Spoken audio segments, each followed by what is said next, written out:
செய்திகளுக்காக ஆனந்தி. விரிவான செய்திகளை காணும் முன் இன்றைய முக்கிய செய்திகள். ஜிப்மர் மருத்துவர்களின் போராட்டம் திரும்ப பெறப்பட்டதா? 10 நாட்களுக்கு பிறகு மருத்துவ சேவைகள் தொடங்கியதா? அமெரிக்காவில் கள்ளக்காதல் விவகாரத்தில் மனைவியை சுட்டுக் கொன்று தானும் தற்கொலை செய்த புதுவை வாலிபர் உடலை புதுவைக்கு கொண்டு வர உறவினர்கள் கோரிக்கை. குடும்ப தகராறில் வாலிபர் கொலை, 17 வயது சிறுவன் கைது. புதுவை கோவில்களில் நடைபெற்ற யாகசாலை பூஜையில் ஜப்பான் நாட்டு பக்தர்கள் பங்கேற்பு, பூஜைகள் செய்து பக்தி பரவசம். இனி விரிவான செய்திகள். ஜிப்மர் மருத்துவமனையில் மருத்துவர்கள் போராட்டத்தை திரும்ப பெற்றுக் கொண்டதால் வழக்கம் போல நோயாளிகள் பிரிவு இன்று இயங்கியது. கொல்கத்தா மருத்துவமனையில் பயிற்சி பெண் மருத்துவர் பலாத்காரம் செய்து கொலை செய்யப்பட்ட சம்பவத்திற்கு கண்டனம் தெரிவித்து அனைத்து மாநிலங்களிலும் மருத்துவர்கள் தொடர் போராட்டங்களில் ஈடுபட்டனர். புதுவை ஜிப்மரில் பணிபுரியும் மருத்துவர்கள் இந்த சம்பவத்திற்கு கண்டனம் தெரிவித்து கடந்த 13ஆம் தேதி முதல் தொடர்ந்து 10 நாட்களாக போராட்டம் நடத்தி வந்தனர். மருத்துவர்களின் இந்த தொடர் போராட்டத்தால் வெளிப்புற சிகிச்சை அளிக்கப்படவில்லை. இதனால் நோயாளிகள் பெரும் அவதியடைந்தனர். இந்நிலையில் போராட்டத்தை விலக்கிக் கொள்ளும்படி உச்சநீதிமன்றம் மருத்துவர்களுக்கு அறிவுறுத்தியது. இதனால் ஜிப்மர் மருத்துவர்கள் நேற்று மாலை போராட்டத்தை திரும்ப பெற்றனர். இதனையடுத்து ஜிப்மரில் உள்ள அனைத்து புறநோயாளிகள் பிரிவு, அறுவை சிகிச்சை அரங்குகள், ஆய்வகங்கள் மற்றும் சிடி, எம்ஆர்ஐ ஸ்கேன் போன்ற சேவைகள் அனைத்தும் முழுமையாக இயங்கும் என ஜிப்மர் இயக்குனர் ராகேஷ் அகர்வால் அறிவித்துள்ளார். அதன்படி இன்று மருத்துவர்கள் வழக்கம் போல பணிக்கு திரும்பினர். ஜிப்மரில் அனைத்து மருத்துவ சேவைகளும் இயங்கின. அமெரிக்காவில் கள்ளக்காதல் விவகாரத்தில் மனைவியை சுட்டுக் கொன்று தானும் தற்கொலை செய்த புதுவை வாலிபரின் உடலை கொண்டு வர நடவடிக்கை எடுக்க வேண்டும் என்று மாவட்ட ஆட்சியரிடம் மனு அளிக்கப்பட்டுள்ளது. புதுவை லாஸ்பேட்டை மடுவுப்பேட் பகுதியை சேர்ந்தவர் பாலசுப்ரமணியம் அமெரிக்க சிறையில் வார்டனாக பணியாற்றி வருவதாக கூறப்படுகிறது. இவரது மனைவி சௌமியா. இவர்களுக்கு 3 குழந்தைகள் உள்ளனர். இதில் 2வது மகன் ஆட்டிசத்தால் பாதிக்கப்பட்டவர். சௌமியாவிற்கும் கடலூரை சேர்ந்த வாலிபருக்கும் திருமணத்திற்கு முன்பே தொடர்பு இருந்ததாக கூறப்படுகிறது. இது குறித்து அறிந்த பாலசுப்ரமணியன் அமெரிக்காவில் மனைவியை சுட்டு கொலை செய்துவிட்டு தானும் துப்பாக்கியால் சுட்டு தற்கொலை செய்து கொண்டார். இந்நிலையில் பாலசுப்ரமணியனின் உடலை புதுச்சேரி கொண்டு வர நடவடிக்கை எடுக்குமாறு பாலசுப்ரமணியனின் குடும்பத்தினர் புதுச்சேரி மாவட்ட ஆட்சியரிடம் மனு அளித்துள்ளனர். மேலும் தமிழக அமைச்சர் செஞ்சி மஸ்தான், மத்திய வெளியுறவுத்துறை அமைச்சர் ஜெய்சங்கர் ஆகியோருக்கும் கடிதம் எழுதப்பட்டுள்ளது. பாலசுப்ரமணியன் அமெரிக்க அரசில் வேலை செய்து வந்ததால் குழந்தைகளின் படிப்பு செலவு மற்றும் இதர செலவுகளை அந்நாட்டு அரசு ஏற்றுக்கொள்ளும் என்று கூறப்படுகிறது. அக்குழந்தைகளை அங்குள்ளவர்கள் பராமரித்து வருகின்றனர். இதனிடையே கள்ளக்காதலனுடன் சௌமியா சில மாதங்களுக்கு முன்னர் சென்னையில் உள்ள ஹோட்டலில் அறை எடுத்து தங்கியுள்ளார். அங்கு கள்ளக்காதலனுடன் சௌமியா எடுத்த புகைப்படங்களை அவர் தன்னுடைய மெயிலில் போட்டு வைத்துள்ளார். அதனை பாலசுப்ரமணியன் பார்த்ததாலேயே குடும்பத்தில் பிரச்சனை வெடித்துள்ளது. கணவன் மனைவிக்கிடையில் பிரச்சனை நடந்தபோது பாலசுப்ரமணியனும் சௌமியாவும் பேசிக்கொண்ட ஆடியோ தற்போது வைரலாகி வருகிறது. குடும்ப தகராறில் உறவினரை கொலை செய்த 17 வயது சிறுவனை போலீசார் கைது செய்துள்ளனர். விழுப்புரம் திண்டிவனத்தை அடுத்த காவலூர் கிராமம் மாரியம்மன் கோவில் தெருவை சேர்ந்தவர் சரவணன். 24 வயதான இவர் கூலி தொழில் செய்து வருகிறார். இவருக்கும் அதே பகுதியை சேர்ந்த அவரது அத்தை மாலா குடும்பத்திற்கும் இடையில் சொத்து பிரச்சனை இருந்து வந்ததாக கூறப்படுகிறது. இந்நிலையில் அவர்களுக்குள் சொத்து பிரச்சனை தொடர்பாக வாய் தகராறு ஏற்பட்டுள்ளது. பின் அது கைகலப்பாக மாறியது. இதில் ஆத்திரமடைந்த மாலாவின் 17 வயது மகன் சரவணனின் மூக்கில் சரமரியாக தாக்கியுள்ளார். இதில் நிலைகுலைந்து கீழே விழுந்த சரவணனுக்கு வலிப்பு ஏற்பட்டு மயக்கம் அடைந்துள்ளார். அக்கம் பக்கத்தினர் அவரை மீட்டு திண்டிவனம் அரசு மருத்துவமனையில் சிகிச்சைக்காக அனுமதித்தனர். அங்கு அவரை பரிசோதனை செய்த மருத்துவர்கள் சரவணன் ஏற்கனவே இறந்துவிட்டதாக தெரிவித்துள்ளனர். இந்த சம்பவம் குறித்து பிரம்மதேசம் போலீசார் வழக்கு பதிவு செய்து 17 வயது சிறுவனை கைது செய்து விசாரணை நடத்தி வருகின்றனர். ஜப்பான் நாட்டை சேர்ந்த பக்தர்கள் புதுச்சேரி கோவில்களில் யாகசாலை பூஜையில் கலந்து கொண்டனர். பழனியில் வருகின்ற 24ஆம் தேதி ஆன்மீக மாநாடு நடைபெற உள்ளது. இந்த மாநாட்டில் பங்கேற்பதற்காக தமிழ்நாட்டை பூர்வீகமாக கொண்ட ஜப்பானிய தொழிலதிபரும் ஆன்மீகவாதியுமான கோபால் பிள்ளை சுப்பிரமணியம் தலைமையில் ஜப்பான் நாட்டை சேர்ந்த 55 தொழிலதிபர்கள் தமிழகத்திற்கு வருகை புரிந்துள்ளனர். இவர்கள் ஆண்டுதோறும் ஆன்மீக சுற்றுலாவிற்கு தமிழகத்திற்கு வருவது வழக்கம். ஆன்மீக மாநாட்டிற்கு அழைப்பு விடுத்திருந்த நிலையில் இவர்கள் புதுவை வந்துள்ளனர்.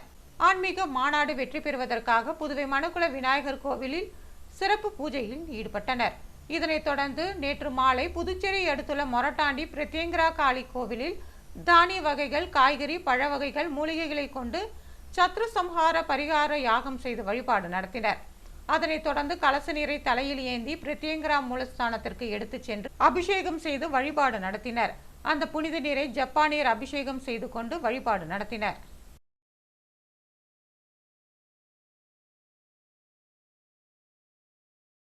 புதுவையில் ஆக்கிரமிப்புகளை அகற்ற கோரி காங்கிரசார் போராட்டத்தில் ஈடுபட்டனர். புதுச்சேரி மணவெளி தொகுதிக்குட்பட்ட நோனாங்குப்பம் மற்றும் பூரணாங்குப்பம் பகுதியில் அரசுக்கு சொந்தமான இடங்கள் மற்றும் 6 ஆற்றுப்படுகை இடங்களை ஆக்கிரமிப்பு செய்யும் நபர்கள் மீது கிரிமினல் சட்ட நடவடிக்கை எடுக்க வேண்டும், அதற்கு துணை போகும் சபாநாயகர் பதவி விலக வேண்டும் மற்றும் அரசு அதிகாரிகளை கண்டித்து காங்கிரஸ் சார்பில் கண்டன ஆர்ப்பாட்டம் நடைபெற்றது. அரியாங்குப்பம் கொம்யூன் பஞ்சாயத்து அலுவலகம் முன்பு நடைபெற்ற இந்த ஆர்ப்பாட்டத்திற்கு காங்கிரஸ் துணைத் தலைவர் முன்னாள் சட்டமன்ற உறுப்பினருமான அனந்தராமன் தலைமை தாங்கினார். ஆர்ப்பாட்டத்தில் 100க்கும் மேற்பட்ட காங்கிரஸ் கட்சியினர் கலந்து கொண்டு கோரிக்கைகளை வலியுறுத்தி கண்டன கோஷங்களை எழுப்பினர். தொடர்ந்து கோஷம் எழுப்பிய ஆர்ப்பாட்டக்காரர்கள் பஞ்சாயத்து அலுவலகத்தை முற்றுகையிட்டு கோஷம் எழுப்பியதால் பரபரப்பு ஏற்பட்டது.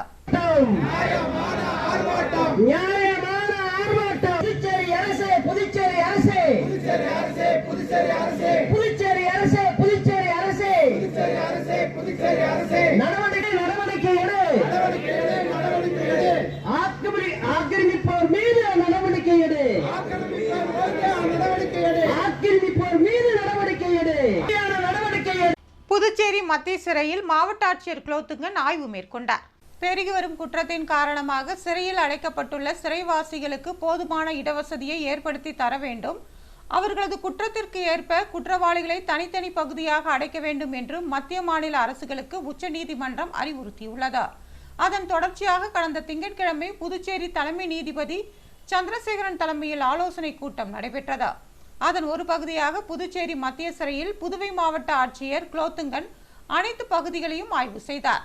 சிறை கைதிகள் எண்ணிக்கைக்கு ஏற்ப போதுமான இடவசதி உள்ளதா என்றும், கொலை குற்றவாளிகள், குண்டாஸ், தொடர் குற்றவாளிகள், 3ஆம் பாலினத்தவர் மற்றும் இளம் குற்றவாளிகள் போன்றோரை அடிக்க தனிப்பகுதி ஏற்படுத்தி தரப்பட்டுள்ளதா என்றும் அவர் ஆய்வு மேற்கொண்டார்.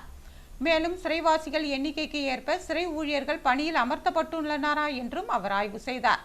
சிறையில் சிறைவாசிகளை நல்வழிப்படுத்த ஏற்படுத்தப்பட்டுள்ள சீர்திருத்த நடவடிக்கைகள் குறித்தும் அவர் கேட்டறிந்தார். சிறையில் ஏற்படுத்தப்பட்டுள்ள இயற்கை விவசாயம், பேக்கரி, கைத்தறி, ஜெயில் எஃப்எம் மற்றும் கைவினைப் பொருட்கள் போன்றவற்றை பார்வையிட்டு மரக்கன்றுகளை நட்டு சிறைவாசிகளுடன் அவர் கலந்துரையாடினார். இந்த நிகழ்ச்சியில் டிசிஆர் நார்த் அர்ஜுன் ராமகிருஷ்ணன், தலைமை கண்காணிப்பாளர் அழகேசன், கண்காணிப்பாளர் பாஸ்கரன், தாசில்தார் ஜோதிமணி, ராஜேஷ் கண்ணா மற்றும் பொதுப்பணித்துறை அதிகாரிகள் உடனிருந்தனர். 50 வயது பெண்ணை பாலியல் பலாத்காரம் செய்ய முயன்றவரை போலீசார் கைது செய்துள்ளனர். புதுவை திருபுவனை சின்னப்பேட் பகுதியை சேர்ந்தவர் பாவாடையின் மனைவி மீனா துப்புரவு பணியாளராக பணியாற்றி வருகிறார். இவர் அவரது வீட்டின் அருகே உள்ள கோழிக்கறி கடையை சுத்தம் செய்யும் பணியில் ஈடுபட்டு கொண்டிருந்தார். அப்போது பின்பக்கமாக போதையில் வந்த நபர் ஒருவர் அவரை கட்டிப்பிடித்து பாலியல் சீண்டலில் ஈடுபட்டுள்ளார். இதில் அதிர்ச்சியடைந்த அந்த பெண் கூச்சலிடவே காட்டி கொடுத்து விடுவார் என்பதால் அருகில் உள்ள கல்லை எடுத்து அந்த மர்ம நபர் மீனாவை தாக்கியுள்ளார். இதில் மீனா மயக்கமடைந்துள்ளார். சத்தம் கேட்டு வந்த அக்கம் பக்கத்தினர் மீனாவை மீட்டு புதுவை ஜிப்மர் மருத்துவமனையில் சிகிச்சைக்காக அனுப்பி வைத்தனர். அங்கு மீனாவிற்கு சிகிச்சை அளிக்கப்பட்டு வருகிறது. இது குறித்து போலீசார் வழக்கு பதிவு செய்து விசாரணை நடத்தினர். விசாரணையில் அந்த வாலிபர் அதே பகுதியை சேர்ந்த கலியமூர்த்தி என்பது தெரிய வந்தது. மது போதையில் இருந்த அவரை போலீசார் கைது செய்து விசாரணை மேற்கொண்டு வந்தனர். இந்நிலையில் கலியமூர்த்தியை சம்பவ இடத்திற்கு அழைத்துச் சென்று விசாரணை மேற்கொண்ட போது காவல்துறை வாகனத்தை அப்பகுதி பொதுமக்கள் சூழ்ந்து கொண்டு அவரை தாக்க முயன்றுள்ளனர். இது பெரும் பரபரப்பை ஏற்படுத்தியது. தொடர்ந்து கலியமூர்த்தியை போலீசார் அழைத்துச் சென்று விசாரணை மேற்கொண்டனர். திருக்காஞ்சி கெங்கைவராக நதீஸ்வரர் ஆலயத்தில் 108 அடி உயர சிவன் சிலை அமைக்கும் பணிகள் தொடங்க உள்ளது. புதுவை அடுத்துள்ள திருக்காஞ்சி கிராமத்தில் காசிலும் வீசம் பெற்ற சோழர் காலத்தில் கட்டப்பட்ட பழமை வாய்ந்த அருள்மிகு ஸ்ரீ காமாட்சி மீனாட்சி உடனுரை கெங்கைவராக நதீஸ்வரர் கோவில் உள்ளது. சங்கராபரணி ஆற்று பகுதியில் உள்ள கெங்கைவராக நதீஸ்வரரை அகத்திய முனிவர் வழிபட்டதாக ஏடுகள் கூறுகின்றன. இந்த கோவிலில் புஷ்கரணி மற்றும் கங்கா ஆரத்தி விழா நடைபெறுகிறது.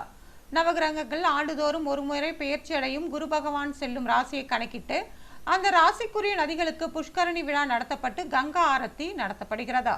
இங்கு பல 100 ஆண்டுகளுக்கு முன்பு குளக்கரையில் இருந்த பிரம்மாண்ட சதாசிவமூர்த்தியாக இருந்த சிவன் சிலையை அகத்தியர் வழிபட்டதாகவும் கூறப்படுகிறது. அதன் அடிப்படையில் தற்போது 108 அடி உயரத்தில் சதாசிவமூர்த்தி சிலை அமைப்பதற்கான நடவடிக்கைகள் மேற்கொள்ளப்பட்டு வருகின்றன.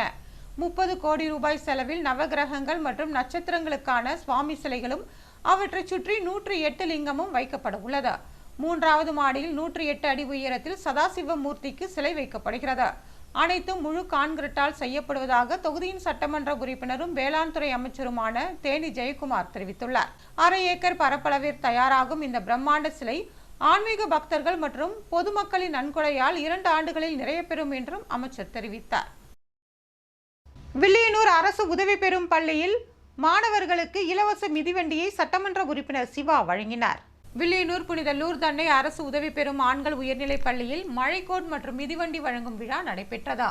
வில்லியனூர் தொகுதி சட்டமன்ற உறுப்பினரும் சட்டமன்ற எதிர்க்கட்சி தலைவருமான சிவா தலைமை தாங்கி மாணவர்களுக்கு மிதிவண்டிகள் மற்றும் மழைக்கோட்டினை வழங்கினார். விழாவில் வில்லியனூர் பங்கு தந்தை மறைத்துரு ஆல்பர்ட், வில்லியனூர் அன்னை குரூப் அன்பு சன் குமாரவேல் மற்றும் புனித லூர்து அன்னை அரசு உதவி பெறும் ஆண்கள் உயர்நிலைப் பள்ளியின் தாளாளர் மற்றும் தலைமை ஆசிரியர் ஆல்வின் அன்பரசு உள்ளிட்ட பலர் கலந்து கொண்டனர். நிகழ்ச்சிக்கான ஏற்பாடுகளை பள்ளி ஆசிரியர்கள் மற்றும் நிர்வாகிகள் செய்திருந்தனர்.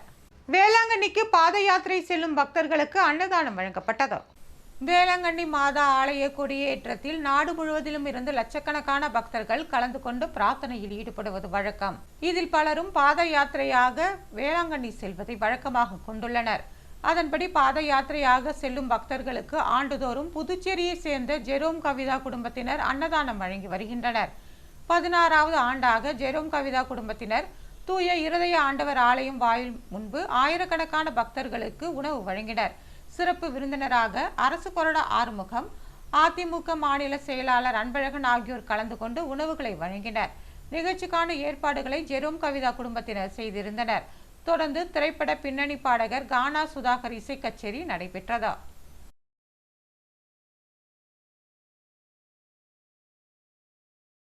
மகா சங்கடஹர சதுர்த்தியை முன்னிட்டு கோவில்களில் விநாயகருக்கு சிறப்பு பூஜைகள் நடத்தப்பட்டன. புதுச்சேரி செந்தாமரை நகர் பகுதியில் அமைந்துள்ள ஸ்ரீ விஜய கணபதி ஆலயத்தில் மகா சங்கடஹர சதுர்த்தி விழா கொண்டாடப்பட்டது. சிறப்பு யாகம் நடத்தப்பட்டு பூர்ணாகுதி நடைபெற்றது. தொடர்ந்து விநாயகருக்கு பல்வேறு பொருட்களால் அபிஷேகம் செய்யப்பட்டு சிறப்பு அலங்காரத்தில் மகா தீபாராதனை காட்டப்பட்டது. இதில் ஏராளமான பக்தர்கள் கலந்து கொண்டு விநாயகரை வழிபட்டு சென்றனர். விநாயகர் பெருமானை வழிபடுவதற்கு உகந்த நாள் சங்கடஹர சதுர்த்தியாகும்.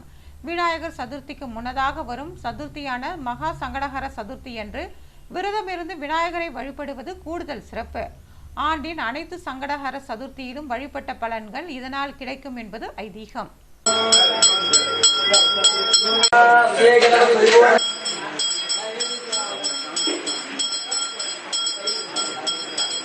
நவசக்தி விநாயகர் கோவில் கும்பாபிஷேகத்தில் திரளான பக்தர்கள் கலந்து கொண்டு சுவாமி தரிசனம் செய்தனர். புதுச்சேரி திலகர் நகர் பகுதியில் ஸ்ரீ நவசக்தி விநாயகர் ஸ்ரீ நாகசக்தி மாரியம்மன் ஆலயம் உள்ளது. இந்த ஆலயத்தின் திருப்பணிகள் முடிவடைந்த நிலையில் கடந்த 21ஆம் தேதி கணபதி ஹோமத்துடன் கும்பாபிஷேக விழா தொடங்கியது. தொடர்ந்து யாகசாலை பூஜைகள் நடைபெற்ற நிலையில் 4ஆம் கால யாகசாலை பூஜைகள், அதனைத் தொடர்ந்து கடம் புறப்பாடு நடைபெற்றது. பின்னர் கலச ஊர்வலம் நடைபெற்றது.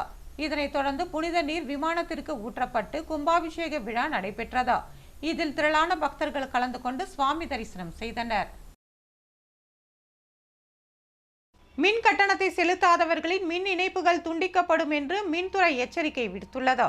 புதுச்சேரி மின்துறை செயற்பொறியாளர் ஸ்ரீதர் வெளியிட்டுள்ள செய்திக்குறிப்பில், மின்துறை கிராமம் வடக்கு கோட்டத்தின் கீழ் இயங்கும் வில்லியனூர், பூமியன்பேட்டை, லாஸ்பேட்டை, கோரிமேடு, அசோக் நகர், முத்திரையர்பாளையம், காலாப்பட்டு, ராமநாதபுரம், சேதராப்பட்டு, திருக்கனூர், காட்டேரிக்குப்பம் ஆகிய இயக்குதலும் மற்றும் பராமரித்தலும் பிரிவு அலுவலகத்திற்குட்பட்ட மின் நுகர்வோர்கள் தங்களுடைய மின் கட்டண பாக்கியை பட்டியலில் உள்ள இறுதி தேதிக்குள் செலுத்தி மின் துண்டிப்பை தவிர்க்குமாறு கேட்டுக்கொள்ளப்பட்டுள்ளனர். மின் இணைப்பை துண்டித்த பிறகு நிலுவைத் தொகை முழுவதையும் செலுத்திய பிறகே மின் இணைப்பு வழங்கப்படும் என்றும் அந்த செய்திக்குறிப்பில் கூறப்பட்டுள்ளது. புதுவையில் இன்றைய தங்கம் மற்றும் வெள்ளி விலை விவரம். தங்கம் 1 கிராம் 6660 ரூபாய். ஒரு சவரன் தங்கம் 53,280 ரூபாய். வெள்ளி 10 கிராம் 887 ரூபாய். மீண்டும் இன்றைய முக்கிய செய்திகள். ஜிப்மர் மருத்துவர்களின் போராட்டம் திரும்ப பெறப்பட்டதா? 10 நாட்களுக்கு பிறகு மருத்துவ சேவைகள் தொடங்கியதா? அமெரிக்காவில் கள்ளக்காதல் விவகாரத்தில் மனைவியை சுட்டுக் கொன்று தானும் தற்கொலை செய்த புதுவை வாலிபர் உடலை புதுவைக்கு கொண்டு வர உறவினர்கள் கோரிக்கை. குடும்ப தகராறில் வாலிபர் கொலை, 17 வயது சிறுவன் கைது. புதுவை கோவில்களில் நடைபெற்ற யாகசாலை பூஜையில் ஜப்பான் நாட்டு பக்தர்கள் பங்கேற்பு, பூஜைகள் செய்து பக்தி பரவசம். இத்துடன் செய்திகள் நிறைவு பெறுகிறது. வணக்கம்.